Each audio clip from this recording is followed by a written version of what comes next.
Bonjour à tous, merci de la confiance pour ça la première chaîne YouTube à travers le monde.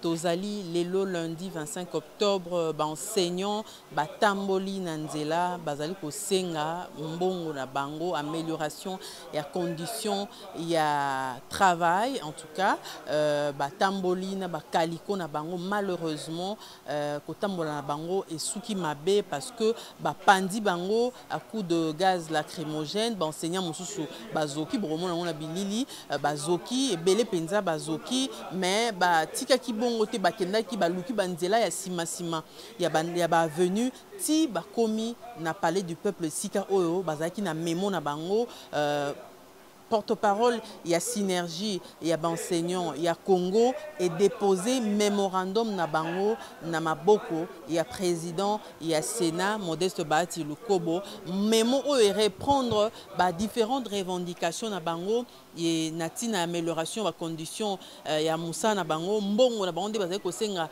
ba matisa yango et puis ba nouvelle unité la prise en compte bandeko ba école oyo ba désactiva ba enseignant ti lelo bazora mbongo te bazali ko senga ngo bazo ba activer yango parce que ba désactiver yango na lolenge sengeli borolanda porte-parole il y a Synergie mon mboka Jean Bosco pour ndenge a ko expliquer bisope après ko kutana na président il y a Sénat. Regardez. Continuez, ok? Il sera désactivé aujourd'hui. Il sera désactivé.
Nous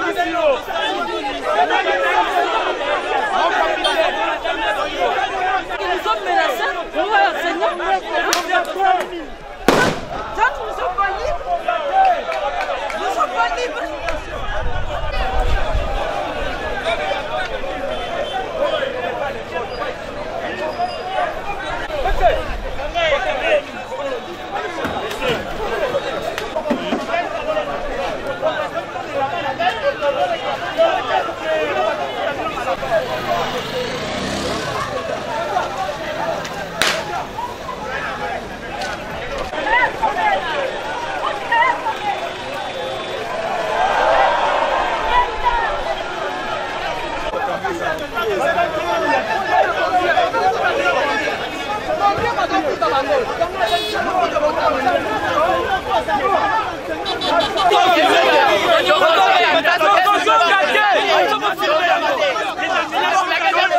Donnez-moi ma doit partir.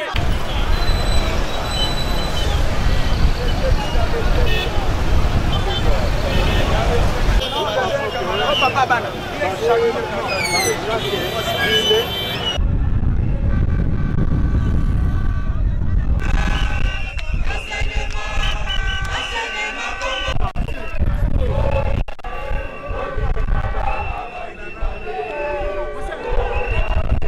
likambo ezali awa biso tozali ba enseignant tozo réclamer droit na biso tozo réclamer salaire na biso tosali mobuta yango toye awa toza na ba enseignant musu baza ba nouvelle unité banda musala ti lelo bafutaka bango te tozo réclamer salaire na biso rien que notre salaire to réclamer eloko mususu te bon est-ce que enseignant koko zape na vie ya bien te enseignant koko lala bien te toza na ebela ba école wana bakomi baza eza désactivé on le payait avant brusquement ba désactiver ba école na bango eza na ba enseignant mususu ba désactiver bango pona nini Congo est mboka na biso nous sommes tous des Congolais nous avons le droit de réclamer nos droits aussi mais on vient ici bazo beta biso bazo benga na biso na mboka na biso moko bafakeli biso ba gaz lacrymogène moninga na biso moko apanzanya longi amakila okotala te nulle part ailleurs kaka na Congo problème na biso yango wana tozo mbongo te papa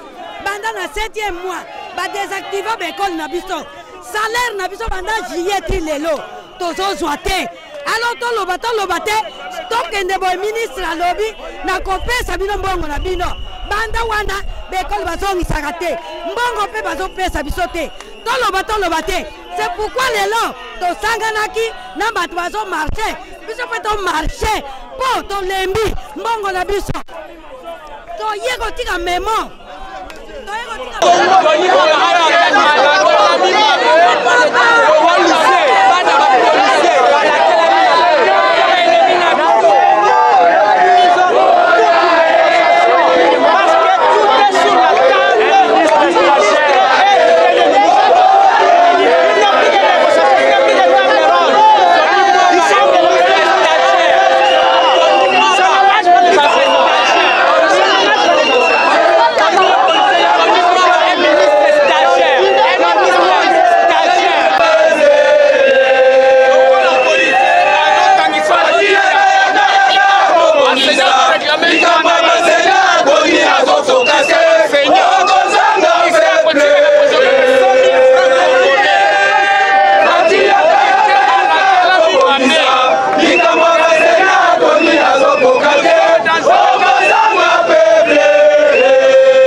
revendiquer notre droit, mais on commence à nous jeter les lacrymogènes. Où est l'état des droits? On n'a pas l'état. Où est l'état de ces droits-là? Nous voyons l'état des menaces. L'état des menaces. Ils sont en train de nous intimider. Nous voulons la gratuité. Nous soutenons la gratuité. Puisqu'il y a des enfants qui étaient désœuvrés. Ils n'étudiaient pas, beaucoup d'enfants alors. Et avec la gratuité, c'est tout le monde qui est à l'école. Nous soutenons la gratuité. Mais c'est que nous voulons qu'on nous donne un salaire consistant. Ok. Le micro.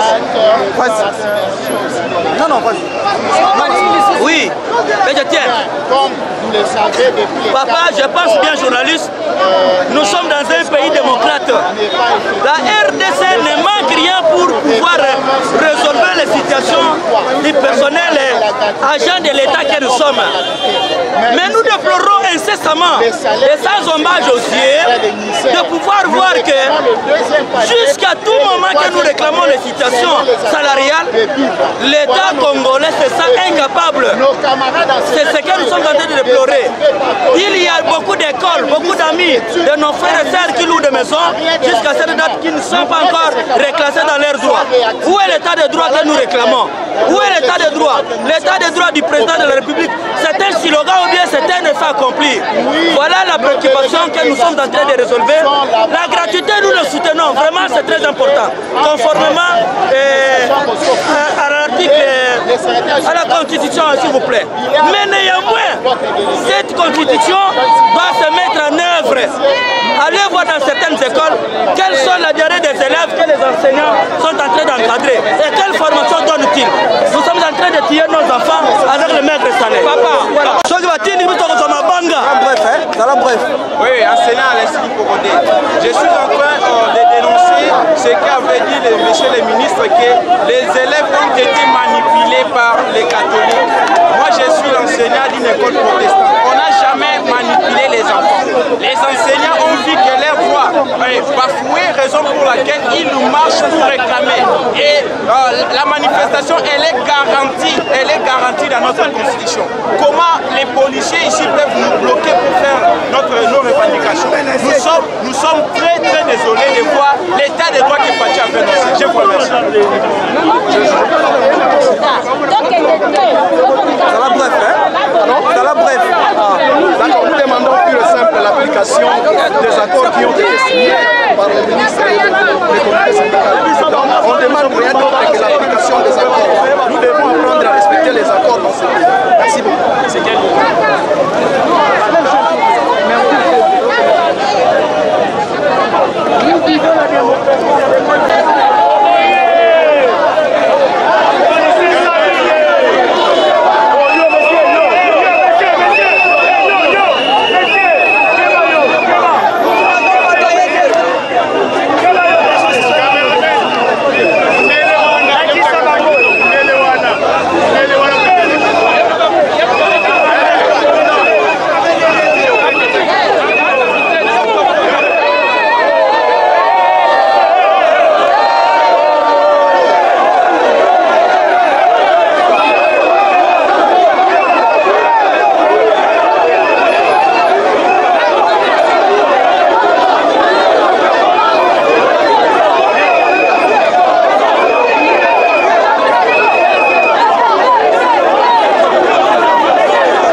Notre plainte, nous avons fait la grève. Cette grève, il n'y a pas un prêtre dedans. Nous sommes que les enseignants, nous déclarons notre droit. Les enseignants de tous les réseaux, catholiques, protestants, humanistes, tout le monde. La grève est jusqu'à l'intérieur du pays, dans toutes les provinces. Personne ne travaille. Nous déclarons notre droit. On nous chasse comme des bêtes. Alors nous vous demandons que les autorités nous écoutent. Ils ont dit les peuples d'abord. Les peuples, c'est l'enseignement. Les peuples, c'est la santé. Alors l'enseignement est par terre. Nous voulons que l'enseignement se relève, qu'ils reconnaissent nos revendications, afin que l'enseignement reprenne comme s'il doit. Sinon, nous sommes dans les salles de classe, nous ne ferons rien. État des droits, c'est comme l'état des droits, nous. État des droits. Mercure TV, j'ai bien répondu.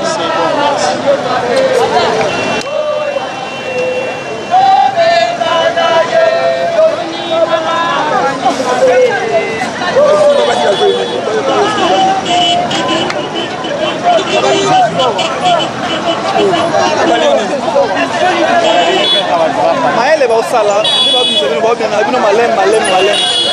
Ça va signer un autre problème. C'est là où ça. C'est en fait à gaz.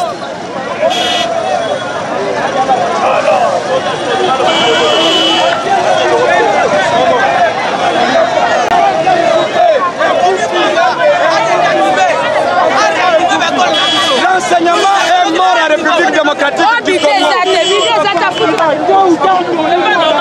Ce n'est pas normal. Le gouvernement qu'on a blessé là-bas, il est au centre de santé. Le papa qu'on a blessé par les policiers. Moi, c'est monsieur Madebakala Zola Damien de l'épée Don Bosco. Nous étions en train de marcher pour réclamer un droit qui est légitime. Donc, arrivé au niveau de scènes où les policiers sont venus nous attaquer, ils m'ont blessé à l'aide d'une balle au niveau de la tête. Donc j'ai commencé à saigner, c'est pourquoi ils même m'ont transporté ici à l'hôpital. Mais je ne vais pas encore bien. Donc j'ai beaucoup saigné. Donc votre vie n'est pas du tout en danger comme vous parlez. Mais que déclarez-vous à l'instant? Que cette police soit traduite en justice. Parce que c'est un droit légitime que j'étais en train de réclamer. Mais tuer pourquoi? Je n'ai pas insulté ni le ministre ni le président de la République. On était en train de partir déposer notre mémo. Mais tout d'un coup, ils commencent à nous tuer. Et moi personnellement blessé, ils m'ont vraiment blessé. Et mon sang a coulé à flot. Et me voici maintenant sur le lit de l'hôpital. Votre sang a coulé à flot à cause d'une réclamation qui est légitime. D'un droit, le paiement de deuxième et troisième palier qui nous ont promis. Jusque-là, 2 ans après, nous avons patienté. Ils ne savent même pas réagir. Et c'est comme ça qu'on était dans les droits de marcher et réclamer ce qu'ils devraient nous donner. Vraiment, la violence. Est-ce qu'on peut réprimer un enseignant parce qu'il a marché à lui droit naïe et puis jusqu'à même à lui tirer des balles sur la tête? Je demande à ces autorités de pouvoir m'écouter et de me faire, donc que justice soit faite sur ce problème. Parce que je suis blessé, je ne sais pas ce qui va m'arriver. Ils m'ont tiré d'une balle à la tête. Que les autorités se saisissent de cette unité-là de la police, qu'eux-mêmes m'ont envoyé parce qu'ils connaissent cette unité-là. Ce sont eux-mêmes qui m'ont transporté de là parce que j'allais mourir. J'allais mourir, ils ont vu que j'étais en danger. Ils m'ont transporté à l'aide de leur véhicule pour me déposer ici. Bon, je peux vous donner le numéro du véhicule, hein, ouais. Où il y avait des policiers qui ont tiré leur histoire là pour blesser le papa. C'est OPES 05 bar Funa 04. Il y avait un major Métis à bord de ce jeep qui avait ordonné aux policiers de tirer sur le papa. OPES 05 bar Funa 04. Nazali enseignant ya EP1 Kabalo. Toye lelo toye ko se retrouver parce que toza na revendication il fallait que tout ça la marche.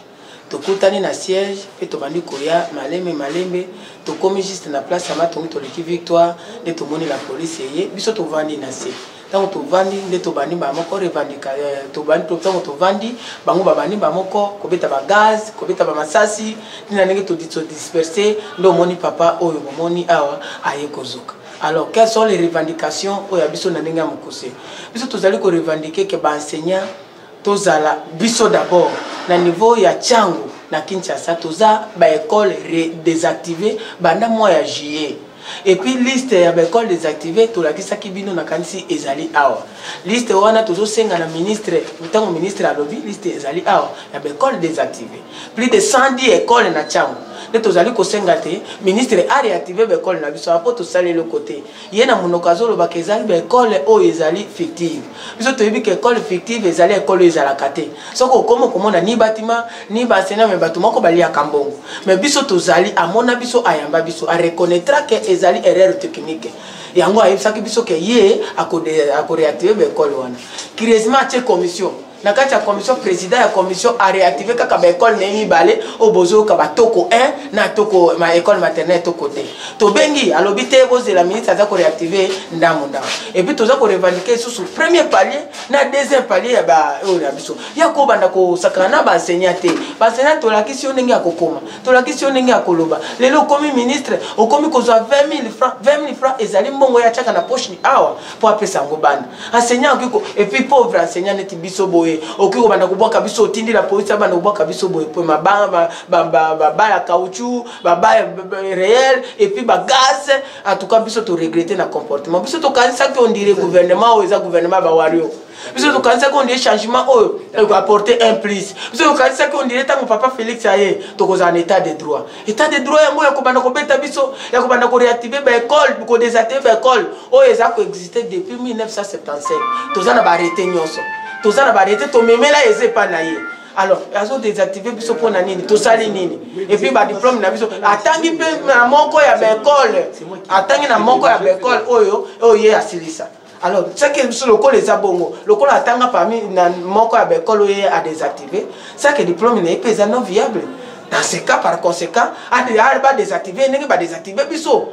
Parce que ceux qui azolo ba keza problème de viabilité. Biso problème de viabilité et concernant enseignant et concernant enseignant, te promet la viabilité, et concernant l'État ou et puis, monsieur le journaliste, l'article 144 et la loi cadre. Article 144 et la loi cadre des Olobake. Ce qui autorité compétente a décidé pour la école, il y a un personnel, un élève a déployé bango na ba établissement moussous. Il y a des avocats. Il fallait qu'il y ait à l'État, à Tibiso na l'école moussous ou ezali la vacation et de sorte que va améliorer. À respecter à ta texte de mon côté et puis à prévoir à ta motouté, biso tozana Kishasa. Et l'on connaît sur Basombaka. Ma famille na biso, les lots mon directeur au moment où je vous parle, à Sali AVC. Tu perdre des maîtresses, tu perdre le préfet Moko. Donc, bah dégâts est énorme. Nous demandons à son excellence, monsieur le ministre, de réparer les dégâts. Parce que sa premier ministre était au Aïko Kotane PST. Aki konyo ko la population te parce que biso toza ko réclamer biso nyonso le peuple d'abord. Ce que papa Tshisekedi à la muki lelo a ko regretter na comportement. Est-ce que l'école o a désactivé et ça va na Tchangu toza pe ba district mususu. L'école à Kinshasa dans le Bana République démocratique du Congo, province oyo e battre record na désactivation à l'école ezali Tchangu. Pourquoi na Zoloba? Parce que na Tchangu kaka tozana plus de 110 écoles. Na Funa tozana 4 écoles. Tozana mwamba école. Tozo réclamer droit na biso. Tozo réclamer salaire na biso. Tozali mobuta yango toye awa. Tozana ba enseignant musu baza ba nouvelle unité. Banda musala ti lelo ba futa ka bango te. Tozo réclamer salaire na biso. Rien que notre salaire. To réclamer le ko musu te. Bon est-ce que enseignant ko zape na vie ya bien te. Enseignant ko la bien te. Tozana ebela ba école na ba comme baza désactivé. On le payait avant. Puisqu'ement va désactiver l'école na bango. Et ça na ba enseignant mususu va désactiver. Bango pona nini? Pona nini? Congo ezamboka na biso, nous sommes tous des Congolais. Nous avons le droit de réclamer nos droits aussi. Mais on vient ici, bazo beta biso, bazo benga na biso, na mboka na biso moko. Parfois que biso ba gaz lacrymogène moninga na biso moko, apanzanya logi amakila okotala te. Nulle part ailleurs kaka na Congo. Problème na biso yango wana. Enseignant Goya wapamba te réclamer ba droit na biso. Ngai penza nde bozomona nga liboso ya itando mukeri ya ike naza enseignant naza victime ya ba ekolo ba désactiver banda mois de juin banda mois de juin jusque là toza impayé ba désactiver ba contre la biso tokenda na banque tomona ba komo na biso esalaka te tozosenga na toni mwa ba azongisa ba ekolo na biso bana bango wana bazo chômer tokende tutangisi bango na suka nango tokozwa nini azongisa na biso ba ekolo na biso azongisa ba contre na biso tozwa mbongo na biso poto tozala musala tosalaka musala e banino ndeni kamba moko boye bakati mutu ala engagé azokala ara ekoni bokati kamba moko salaire ne bubolongo mais soki balolongola pe eza dia ko komi bana foka balongola ba bana kaka na be konto moni contrôle eye dans le contrôle eye ba sali biso contrôle ya ba dossier ba sali contrôle ya nyonso école ezalaki la placer ba élève baza na classe nyonso ezali mais to moni kaka tango to après contrôle wana na sima na ba sali biso contrôle na mai na juin to ke na banque boye mbongo eza te na prendre donc toyebaki te bit nango ezalaki nini oto balongolaka enseigne na mosala soki azokende mosala te olongoli ye na mosala mpe mosala eza na bajour limité. Mais c'est un procédure pour longola moto mosala. Oui, c'est un procédure. Bajour faut limité après 15 jours moto aza réclamé des secteurs. Mais jusque là biso tozalaki na mosala basali biso contrôle esili tokende boye rien mais ekolo wana ezalaka ya ntango na ntango bazali toza 75 ekole badebloka yango biso toza bavictime yango tozosenga na ministre ndenge toyawa azongisela biso bato wana biso po alanzaki déjà nani rentrée scolaire banda le 4 biso mpe banda le 4 tokendaki mais tosala bapaiement na biso te jusqu'à toza impayé 4 biso babongo na biso ngai nazoloba awa nazoyebisa ministre c'est un menteur parce que ministre azolobaka azokonégocier na basyndicat. Quel est ce syndicat kiyombo syndicat na ye wana toza na bapapier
désactivé oh Tony Momba a désactivé pendant mois de juillet désolé banaté bakaka ba enseignant 4 ba désactivé qui na collège Boboto na Elikia tozo ba na IGF makamo bo tozo tanga na ko be kolongo ba désactivé tanga na ko be kolongo ba désactivé oh ba EP1 Kabalo oh zoyo keze kol nanga ezaki na lingwa la na 3 niveaux tanga na ko ba désactivé tanga ba ko mo le ko ba désactivé Kabalo toza na Mama Nzumba toza na Mawanga toza na EP1 Kikama Mama Nzumba EP2 Mama Nzumba EP Pandi na Funa EP Mnyemba EP Kimbateke EP Uti Kimbateke EP Mamadou EP Eveke Kunayabu EP Dienga EP Saint-André EP Alaos EP Ngemba EP Afro-Tresen EP Pasinya EP AGC 4 EP Mama Makasi EP Jean Vanier EP Bolingo EP La Grâce EP Révérend Manissa EP Kitambala EP Mongatampu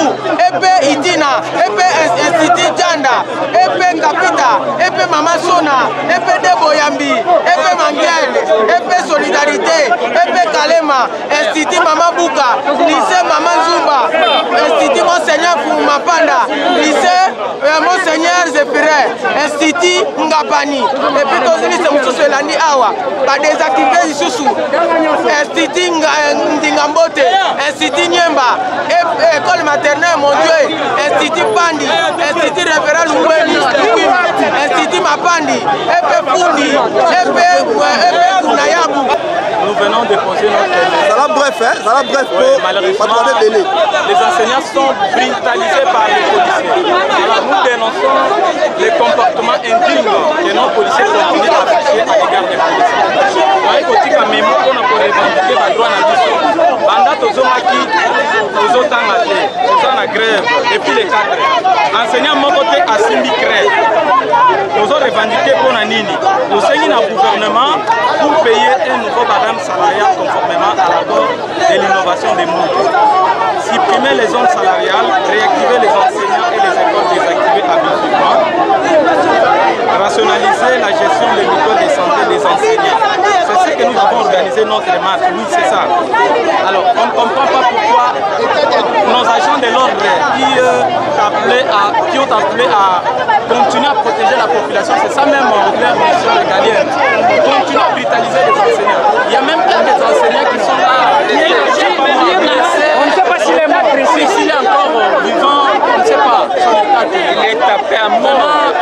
Nous condamnons ça fermement et nous appelons à la démission de M. Tony Mwaba. C'est l'occasion pour nous de dire grand merci et féliciter tous les camarades qui ont marché. Ils étaient près de 2000 enseignants à marcher dans les artères de Kinshasa. C'est une marche qui avait été décidée au niveau de l'Assemblée générale. Et donc, nous, en tant que porte-voix, nous n'avons fait que concrétiser ce que les enseignants ont exigé lors de l'Assemblée générale du 20 octobre. Alors, nous avons commencé notre marche jusque vers, partant de notre siège, jusque vers le pont Kassavubu. Mais malheureusement, nous avons été réprimés violemment et ça nous condamnons, nous les regrettons. Nous disons au commissaire de la police qu'il faut absolument que les policiers qui ont commis ces actes soient interpellés. Il y a de nos camarades qu'on a amenés, nous ne savons pas, il y en a qui sont grièvement blessés. Nous pensons que ces actes dans un état de droit ne sont pas tolérables. Alors, nous avons tout fait, les enseignants étaient déterminés. Eh bien, ils ont contourné la police. Nous nous sommes retrouvés au niveau du Parlement parce que l'objectif fondamental, c'était de rencontrer une autorité et déposer les cahiers de charges des enseignants, les mémorandums qui contient l'ensemble des desiderata des enseignants. Nous sommes arrivés ici au Parlement et nous avons été reçus par le président du Sénat, donc au niveau de la Chambre haute. Nous avons échangé avec le président du Sénat, l'honorable Bahati Lukwebo, qui nous a vraiment reçus et qui nous a rassurés qu'il va devoir rapporter tout ce que nous lui avons dit auprès de son Excellence, Monsieur le Président de la République, parce que tout le monde le sait, les écoles sont paralysées, les enseignants ne veulent pas travailler. Eh bien, nous avons fait des propositions, que ce soit au niveau administratif ou au niveau financier. Ce sont des propositions que nous amenons aux institutions de la République pour qu'on trouve des solutions. Il faut rappeler ici que parmi nos revendications, il y a la question de désactivation de beaucoup d'écoles. Beaucoup d'enseignants ne touchent plus les salaires depuis le mois de juillet, simplement parce qu'ils ont été désactivés de manière abusive. Il y a la question des nouvelles unités, il y a la question des zones salariales. Toutes ces questions sur le plan administratif ont été posées à l'honorable président. Mais du volet financier, vous savez, les enseignants ne peuvent pas travailler avec l'ancien barème, qui n'existait pas d'ailleurs, parce qu'aujourd'hui, on devrait déjà parler du 3e palier de Bibois. Et nous avons échangé avec le président du Sénat pour qu'ils comprennent qu'en tant qu'autorité budgétaire, ils doivent jouer leur rôle pour que les enseignants puissent être mis dans les bonnes conditions de pouvoir faire le travail. Nous avons fait des propositions telles que l'on avait décidé à l'Assemblée générale. Eh bien, le président du Sénat nous a rassuré que tout ce que nous lui avons rapporté sera dit au président de la République et des solutions idoines seront données à notre mémorandum.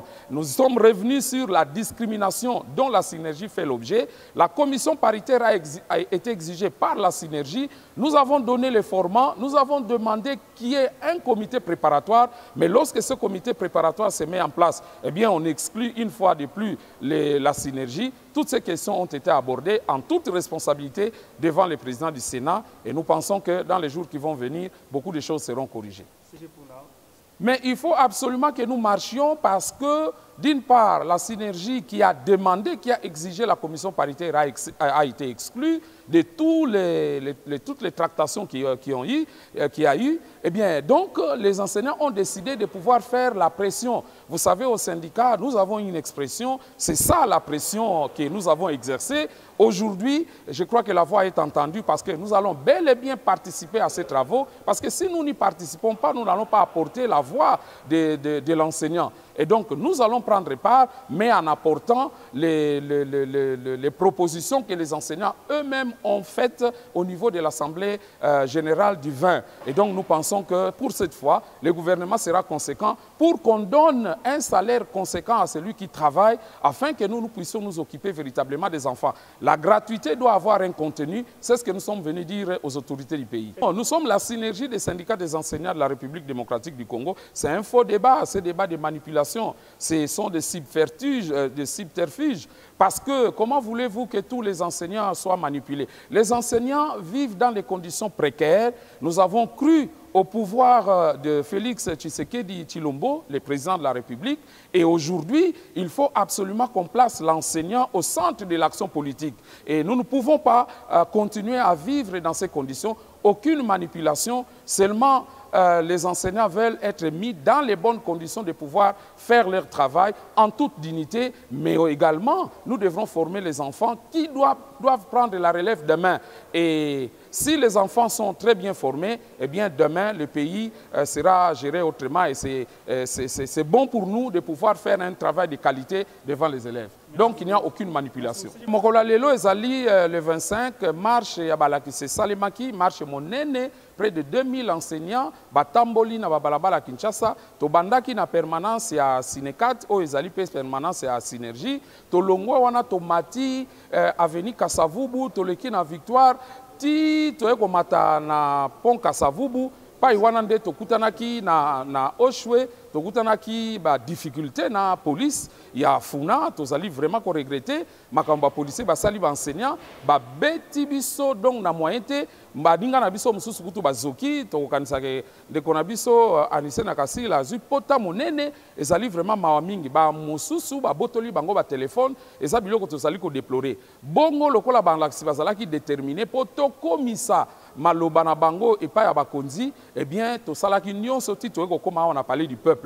Na parlé du peuple na parlement, tokutani na président ya Sénat, président ya Sénat, le kola batunyo so bayebi ki ye azali moto epe asala makambo tozali ko sala lelo makambo ya ba syndicat, makambo ya société civile, ayambi biso pe azui mémorandum na biso.